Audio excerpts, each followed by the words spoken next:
Televisa presenta. Buenas tardes compañeros y doctor, este es un video preparado para la materia de Fisiología General a cargo del doctor Ernesto Eduardo Díaz Villanueva. El equipo a cargo está conformado por mi compañero Alexis, mi compañera Paola Belén, un servidor Mauricio, mi compañero Omar y mi compañera María Yesenia. En esta ocasión se va a llevar a cabo la revisión de los pares craneales y de las técnicas que se utilizan para evaluarlos de manera clínica. Y bueno, ¿qué son los pares craneales para empezar? Bueno, los pares craneales son una serie de nervios que nacen del encéfalo y son simétricos y de manera fisiológica se van a dividir en sensitivos, motores y mixtos. Los sensitivos van a ser en número de 3, los motores van a ser en número de 5 y los mixtos van a ser en número de 4 respectivamente. Comenzando con el nervio olfatorio. Hablando de su origen y trayecto, tenemos que va a nacer en las células situadas en la mucosa olfativa, que van a cubrir la parte superior de las paredes interna y externa de las fosas nasales hasta un plano horizontal tangente a el borde inferior del casquete superior. Desde ahí las fibras van a correr hasta formar ramos que van a ir de manera conjunta y profunda con el hueso hasta formar canales en la pared craneal. Los ramos que van a resultar de esta convergencia van a ser en número de 12 a 15 y bueno, los externos van a ser grises, de manera que no van a tener vainas de mielina.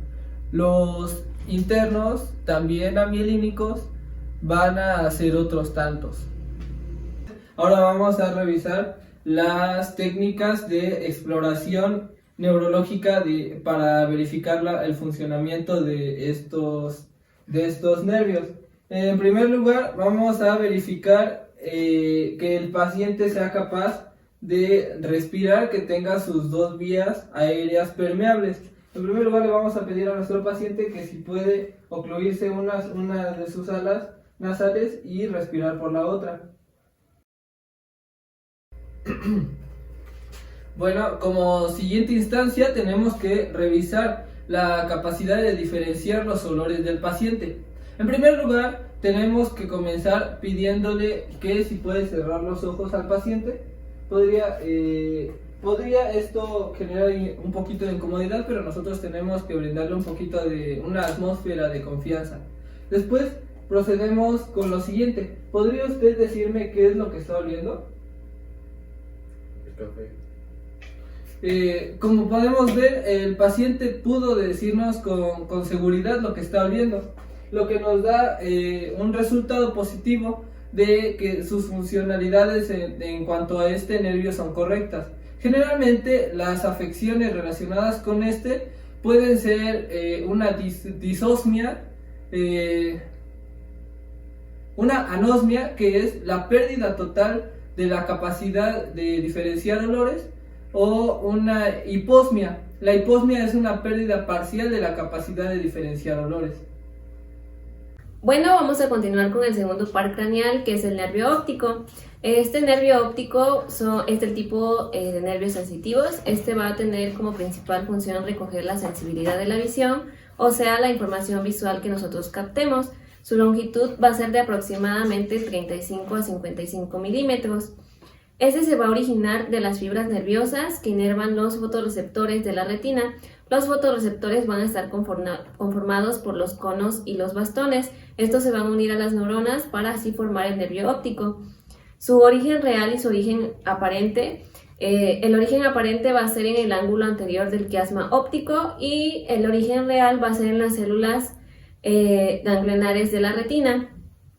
Su principal función va a ser la del reflejo pupilar, que va a ser el responsable de revelar la información para que nuestro cerebro la pueda procesar. Bien, ahora pasamos a la segunda valoración, que es la del nervio óptico, que como su nombre indica, va a evaluar qué tanto ve nuestro paciente. En este caso vamos a comenzar con la valoración y con la escala de optotipos de Snellen. En este caso le vamos a pedir a nuestra paciente que si se puede tapar un ojo con su mano. Ahora bien, voy a ir señalando fila por fila. ¿Me podría decir qué letra es esta? La E, Esta, B, esta, B, esta, B, esta, B, esta, E, esta, T, esta, D, esta. C. Bien, en este caso nuestra paciente tiene una muy buena agudeza visual, no presenta ninguna alteración, pero si no pudiera ver desde la fila 4 para abajo, puede ser alguna alteración como hipermetropía o miopía. Ahora bien, vamos a realizar otra segunda prueba de agudeza visual.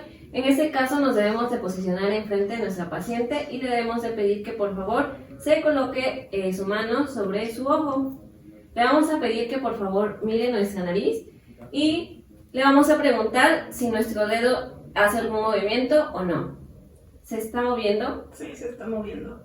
¿Se mueve? Sí. ¿Se mueve? No, está aquí. Como pudimos ver nuevamente, nuestra paciente no sufre ninguna enfermedad que altere su agudeza visual. Esto nos quiere dar una buena valoración para este nervio craneal. Bueno, vamos a continuar hablando con el tercer par craneal, que es el nervio oculomotor o también conocido con el nombre de motor ocular común. Como su nombre lo indica, si dividimos la palabra en dos, óculo significa en relación al ojo y motor que genera movimiento. Entonces este nervio va a ser motor y nos va a generar movimiento en relación al ojo. Su origen aparente y su origen real. El aparente va a estar en el borde interno del pedúnculo cerebral, mientras que el real va a tener dos núcleos. Un núcleo somatomotor que va a estar situado en los pedúnculos cerebrales a nivel de los tubérculos cuadrigéminos anteriores y por detrás del acueducto de Silvio. Y el núcleo parasimpático motor, que este es el núcleo de Edinger-Wetzpal o núcleo pupilar, y este va a estar situado por detrás y por dentro del presente, y este va a ser un núcleo fotomotor y fotoacomodador. Dentro de las funciones de este par craneal está la función motora somática. En este va a ser de acuerdo a cada uno de los músculos que va a inervar. Comenzando con el músculo recto superior, este va a tener la función de elevación, aducción y rotación medial del globo ocular. El músculo recto inferior va a ser de depresión, aducción y rotación lateral del globo ocular. Del músculo recto medial va a ser la aducción del globo ocular. Del músculo oblicuo inferior va a ser la aducción, la elevación y la rotación lateral del globo ocular. Y del músculo elevador del párpado superior, este va a ser la elevación o la apertura del párpado superior. Y por último va a tener una función motora visceral, que esta va a ser de acuerdo al músculo ciliar, y este tiene función de contracción y relajación del músculo, los cuales van a alterar la forma de la misma, lo que va a permitir la acomodación o también conocido como enfoque. Y del esfínter de la pupila, las fibras musculares del esfínter se van a disponer de manera circular alrededor de la pupila para que cuando se activen y se contraigan, la pupila disminuya de tamaño. Ahora vamos a continuar con el cuarto par craneal, que es el nervio troclear o nervio patético. Estos son nervios motores y es el par craneal con el recorrido más extenso, y este va a inervar al músculo oblicuo superior. Por eso se dice que es patético, porque solo inerva un solo músculo y hace el recorrido más extenso. El origen aparente y real de este nervio, el aparente va a emerger en la cara posterior de los pedúnculos cerebrales a cada lado del frenillo de la válvula de Vincent, mientras que real va a ser propiamente en el núcleo troclear. Este va a estar situado en el pedúnculo cerebral por debajo del núcleo somatomotor del nervio motor ocular común. Y dentro de la función, pues va a tener una función motora. Este nervio va a ser responsable de la rotación interna, la depresión y la aducción del globo ocular, y los nervios trocleares se decusan, o sea que se intercambian. Si el ojo izquierdo va a inervar al oblicuo superior del ojo derecho, mientras que el nervio derecho va a inervar al músculo del ojo izquierdo. Este se le conoce como inervación contralateral. Bien, ahora vamos a continuar con la evaluación del tercer y cuarto par craneal. En este caso va a ser del par oculomotor y del patético otroclear. En este caso vamos a posicionarnos enfrente de nuestro paciente y vamos a pedirle que mire nuestro dedo. En este caso vamos a evaluar la hendidura palpebral y como podemos ver en nuestra paciente, pues se observa de manera óptima. Continuando con la exploración, vamos a evaluar la movilidad de los músculos. Vamos a comenzar, por favor, pueden mirar mi dedo y seguirlo, por favor. Ahora lo vamos a hacer de manera vertical.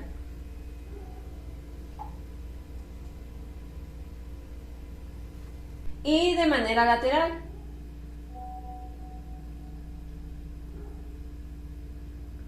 Con esto podemos evaluar una adecuada movilidad, lo que nos quiere decir que no tenemos ninguna alteración tanto en el nervio oculomotor ni en el nervio patético. Bueno, continuando con el quinto par craneal, hablamos del nervio trigémino, el cual es un nervio motor mixto, lo que quiere decir que es tanto motor como sensitivo. Y bueno, hablamos de que va a enviar incitaciones motoras a los músculos masticadores, entre los cuales se va a encontrar el macetero, el temporal, el pterigoideo medial y el pterigoideo lateral. En cuanto a su parte sensitiva, se va a encargar de la sensibilidad de la cara, de las fosas nasales y de la órbita. Como origen real vamos a tener que sus fibras sensitivas van a tener su origen en el ganglio de Gasser, mientras que sus fibras motoras van a tener su origen en los núcleos masticadores principal y accesorio. Vamos a tener que del borde antero externo del ganglio de Gasser van a ser las fibras motoras, y bueno, sus tres ramas terminales van a ser el nervio orbital, el nervio del maxilar superior y el nervio del maxilar inferior. Bueno, continuando con nuestro quinto par craneal, tenemos que es el nervio trigémino. Hemos hablado ya que es un nervio mixto, tanto sensitivo como motor. Por el lado de las reacciones sensitivas, pues vamos a comenzar realizando una pequeña estimulación, pidiéndole al paciente que si puede cerrar los ojos. ¿Podría usted cerrar los ojos, por favor? Y vamos a realizar pequeñas estimulaciones y preguntarle al paciente qué es lo que siente. ¿Me podría decir qué es lo que siente? Un piquete. ¿Qué tal ahora? Otro piquete. ¿Y ahora? Un piquete. Otro piquete. Un piquete. Y otro piquete. Como podemos ver, la parte sensitiva actúa de manera correcta. Continuaremos ahora con la parte motora. Vamos a revisar primeramente la función del del músculo macetero, y le vamos a pedir que si por favor podría apretar los dientes, y le vamos a checar la fuerza con la que realiza esta acción, realizando una palpación en el músculo macetero, y podemos comprobar que está realizándolo de manera correcta. Continuamos ahora pidiéndole al paciente que abra la boca, y vamos a aplicar una ligera fuerza en su maxilar inferior. Podemos observar que presenta también una buena estimulación en estos músculos. Y ahora vamos a continuar revisando la función de los músculos pterigoideo medial y lateral, pidiéndole al paciente que mueva de lado a lado su maxilar inferior. ¿Podría mover de lado a lado su maxilar inferior, por favor? Ok, ahora vamos a aplicar una pequeña fuerza del lado contrario. Por ejemplo, podría mover hacia acá su maxilar y aplicamos pequeña fuerza. ¿Todo bien hasta ahora? Podría mover hacia acá su mandíbula, aplicamos un poquito de fuerza y todo correcto. Ahora, como última exploración, vamos a emplearnos de un cotonete. ¿Podría quitarse los dientes, por favor? Continuamos ahora con el reflejo corneal. En este caso vamos a acercar la punta de un objeto que nos ayude y que no vaya a lastimar al paciente, y vamos a tocar la córnea del paciente para evaluar dicho reflejo. Ok, aquí observamos que el paciente retrae sus ojos, ya si quiere puede ponérselo. El paciente retrae sus ojos y tiene un reflejo corneal correcto. Generalmente en este nervio craneal la afección más común es la neuralgia del trigémino. Esta puede presentarse de manera esporádica y si no se lleva un adecuado control de esta patología, los episodios pueden ser cada vez más repetitivos, llegando a ser hasta 100 por día. Se debe de recomendar al paciente que no debe de exponerse a climas fríos ni a climas en donde haya mucho polvo o mucho viento. De ser así, debe de adoptar las medidas correspondientes, como el uso de cubrebocas o el uso de algunos lentes especiales protectores. Ok, ahora tenemos al septo par craneal. En este caso tenemos al motor ocular externo. Por parte de este nervio tenemos que es particularmente motor. Va a ser encargado de inervar a un solo músculo. El músculo que va a inervar es al músculo recto lateral del ojo. Este músculo recto lateral del ojo va a ser encargado de la abducción del ojo. En este caso, pues tenemos que va a girar el ojo hacia la parte de afuera o hacia la lateral, haciendo o girándolo de forma horizontal. En este caso tenemos que va a alejar la mirada de la parte media. Por parte de su origen real tenemos que lo ubicamos, como lo vemos en la imagen, en el bulbo, en este caso en el piso del cuarto ventrículo, por enfrente de los fascículos faciales. Y por parte de su origen aparente, como lo vemos en la imagen, lo vamos a ubicar en el surco, en este caso en el ángulo bulbo-protuberancial, que lo encontramos entre el bulbo raquídeo y el puente levarouleo. Además tenemos que su origen tiene un agujero de salida, que es la hendidura esfenoidal, y a grandes rasgos pues tenemos que las afecciones que lo alteran, principalmente es la esclerosis múltiple y también la presión intracraneal. Ok, ahora vamos a evaluar el septo par craneal, que es en este caso el motor ocular externo. Para la evaluación de este músculo tenemos que se evalúa junto con el troclear y el motor ocular común, pero eso ya lo hicimos anteriormente. En este caso, ahora para evaluar vamos a evaluar los movimientos conjugados del ojo. En este caso, porque como sabemos, este músculo inerva al músculo recto lateral del ojo. En este caso vamos a evaluar los movimientos que hace o que se realiza el ojo en todas las direcciones. Bueno, ahora vamos a evaluar en este caso la funcionalidad del nervio con relación a un objeto. En este caso nos vamos a poner en la parte frontal del paciente alrededor de unos 45 centímetros y vamos a realizar unos movimientos en los cuales el paciente tiene que seguir el objeto, en este caso sin mover la cabeza, solamente con el movimiento de los ojos. En este caso le vamos a tapar un ojo y vamos a pedirle al paciente que siga el objeto en su movimiento, sin mover la cabeza, por favor.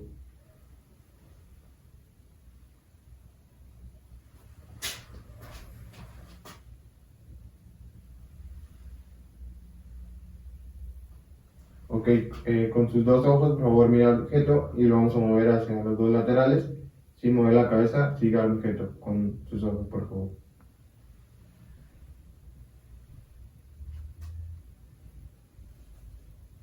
Bueno, vemos que el paciente sigue de la forma correcta, en este caso con la mirada, al objeto y no presenta ninguna anormalidad. De esta forma podemos decir que en este caso el septo par craneal cumple una función adecuada y no encontramos ninguna afección. Bueno, ahora vamos con el facial. Este es un nervio mixto, entonces va a tener una raíz motora que va a los músculos cutáneos de la cabeza y del cuello, y también va a tener una raíz sensitiva. Esta va a inervar a la mucosa de la lengua y de las glándulas submaxilar y sublingual. Luego, en cuanto a su origen real, su raíz motora nace del núcleo del facial, que está entre las raíces del motor ocular externo por dentro y la del trigémino por fuera. Este núcleo va a estar en la substancia gris de la protuberancia. Luego, en cuanto a su origen aparente, se va a desprender del surco bulboprotuberancial, y en cuanto a su agujero de salida va a ser el conducto auditivo interno y el acueducto de Falopio. Bueno, ahora vamos con la exploración del séptimo par craneal, el cual es el facial.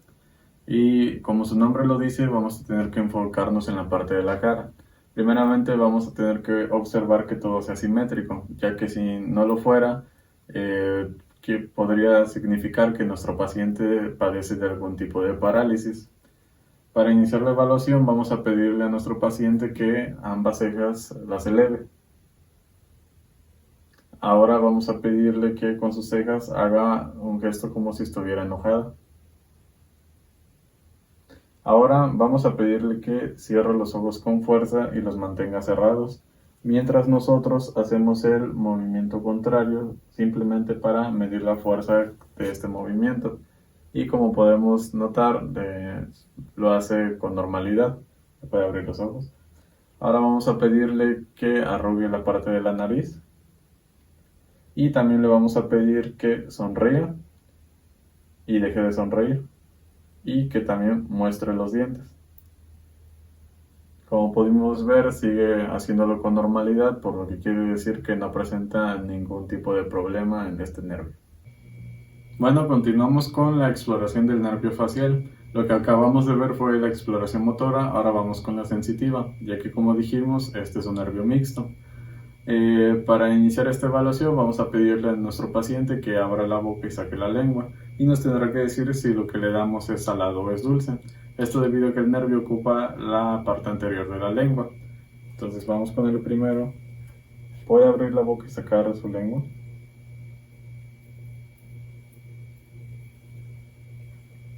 ¿Es salado o es dulce? Es dulce.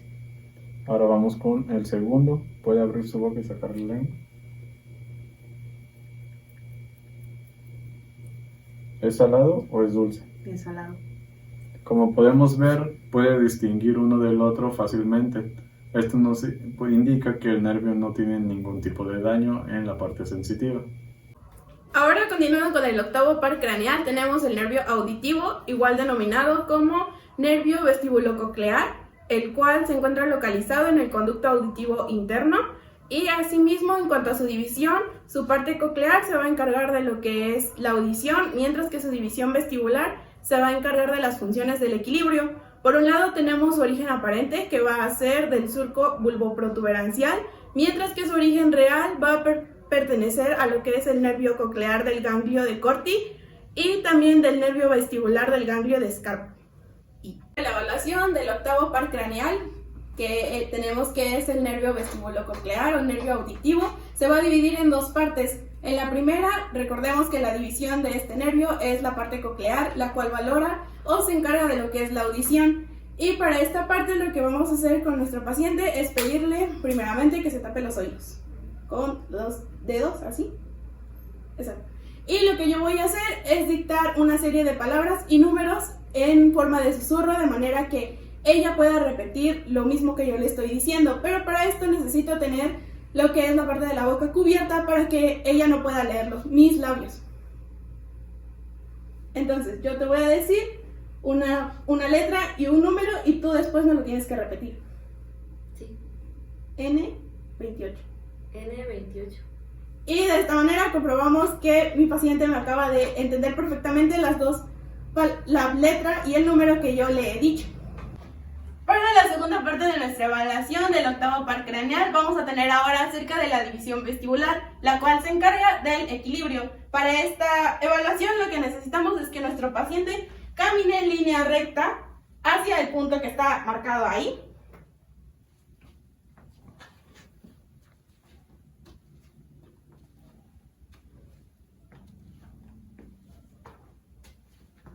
Y ahora lo va a hacer, pero en dirección opuesta. Hacia atrás. ¿Hacia atrás? Sí.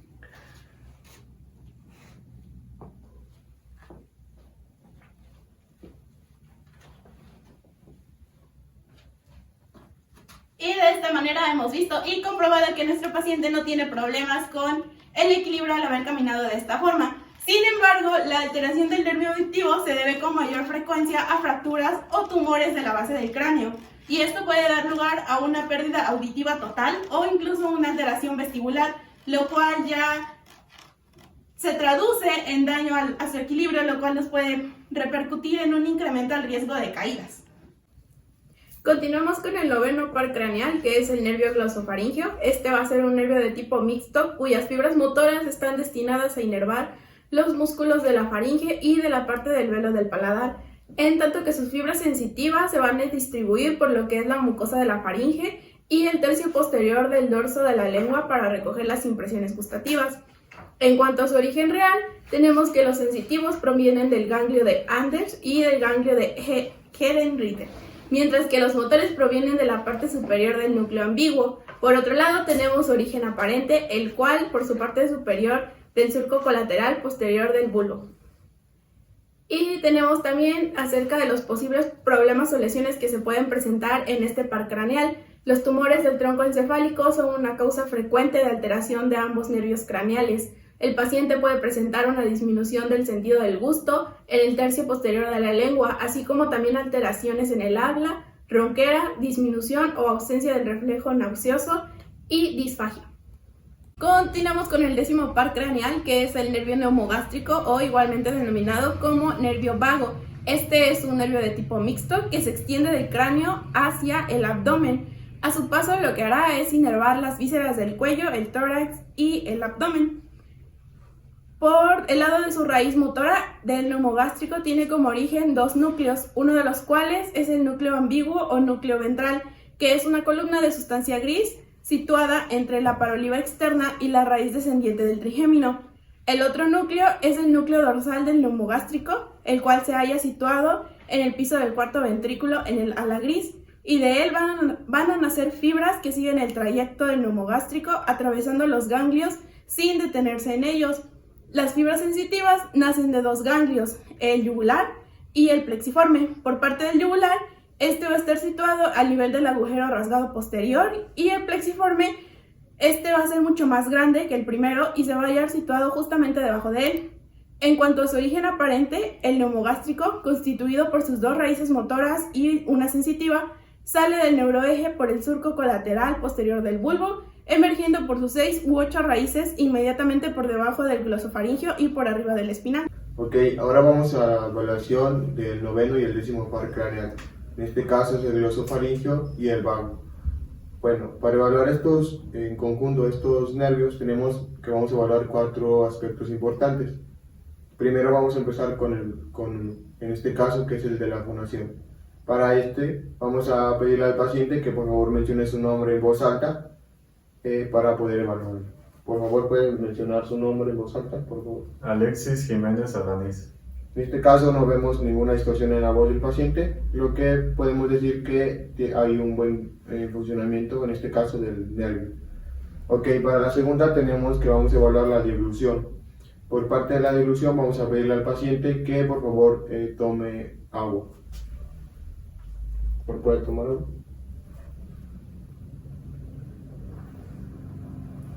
En este caso, toma agua de la forma correcta y vemos una correcta elevación del músculo estilofaringeo. Para el tercer aspecto de evaluar, tenemos que, en este caso, vamos a evaluar la elevación de la úvula y del paladar. Vamos a pedirle al paciente que por favor abra la boca y diga A. A. ¿Otra vez? A. En este caso vemos una correcta contracción de la úvula, además vemos también una buena elevación de ambos lados del paladar de una forma simétrica. Con relación a esto, pues podemos decir que hay un buen funcionamiento del noveno par craneal. Por último, vamos a evaluar el reflejo nauseoso. Para esto vamos a pedirle al paciente que abra la boca, por favor, y con un objeto de exploración vamos a tocar ambos lados.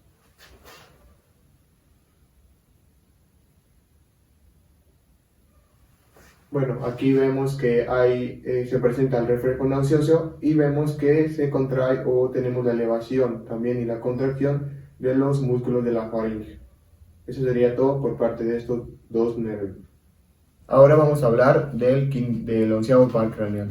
El onceavo par craneal tenemos que es el accesorio espinal. Por parte de este tenemos que es exclusivamente motor. En este caso va a inervar a distintos músculos. Va a inervar al esternocleidomastoideo, tenemos que inerva también al trapecio, a su parte más superior, y músculos de la faringe, laringe y velo del paladar. En este caso encontramos excepciones como el cricotiroideo, el flexor del paladar y el estilofaringeo.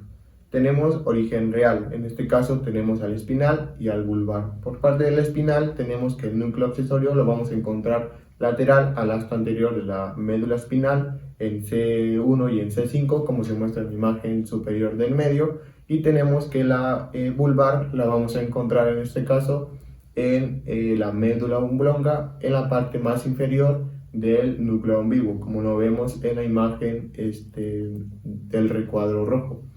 Ahora tenemos el origen aparente. Por parte del origen aparente, en este caso el vulvar, tenemos que lo vamos a encontrar en el surco posterolateral del bulbo, en este caso en la fosita retroolivar, como lo vemos en la imagen del medio inferior, por debajo, en este caso del neumo gástrico. Y por parte del vulvar, ahora tenemos que lo encontramos en el surco posterolateral de la médula, exclusivamente o puntualmente por debajo del ligamento dentado.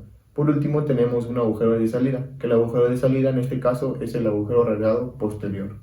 Ok, ahora vamos con la evaluación del onceavo par craneal, que es el accesorio espinal. En este caso, como sabemos, pues va a inervar al trapecio y al esternocleidomastoideo, además a los músculos de la laringe, faringe y velo del paladar. En este caso nos vamos a basar en los músculos escleromastoideo y en los trapecios.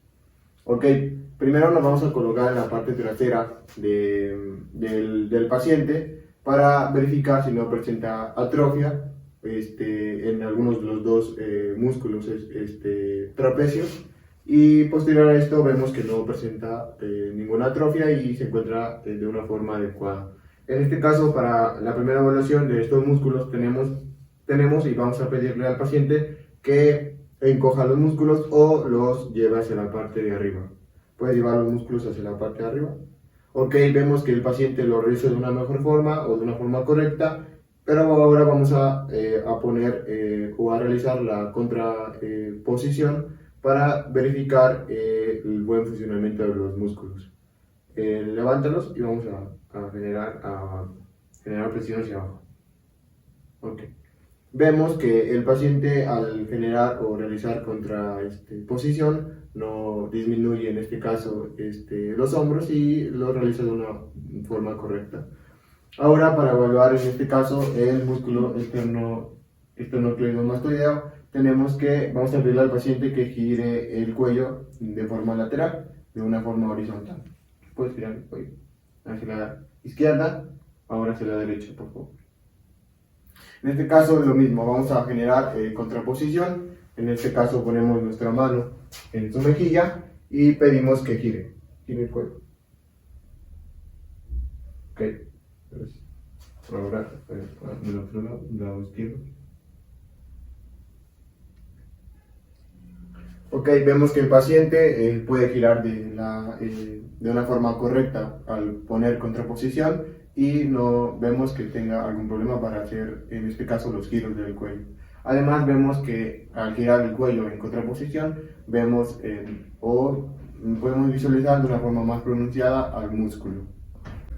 Bueno, ahora vamos con el nervio grano hipogloso. Este es un nervio motor que va destinado a los músculos de la lengua y algunos supra e infraoideos. Bueno, después tenemos que las fibras nacen de dos núcleos, uno principal y uno accesorio. El principal está formado por una columna gris situada en el bulbo en relación con el ala blanca interna del piso del cuarto ventrículo, y el accesorio está formado por masa de sustancia gris situado por fuera y por delante del núcleo principal, y su origen aparente es el surco preolivar y su agujero de salida es el agujero condilio anterior. Bueno, ahora vamos con la evaluación del último par craneal, que es grano hipogloso. Y para esto le vamos a pedir a nuestro paciente que haga movimientos con la lengua. Primeramente vamos a pedirle que abra la boca y saque la lengua y haga movimientos primero hacia arriba, luego a la derecha, luego a la izquierda y nuevamente hacia abajo. Ya puede cerrar la boca. Como podemos ver, lo hace todo con normalidad. También podemos pedirle para esta evaluación que se haga así con la boca cerrada, con su lengua una vez más empuje su mejilla del lado izquierdo, mientras nosotros hacemos pequeñas presiones para evaluar la fuerza, y lo podemos hacer también del otro lado. Se siente una fuerza normal y esto indica que no presenta ningún tipo de problema en este nervio.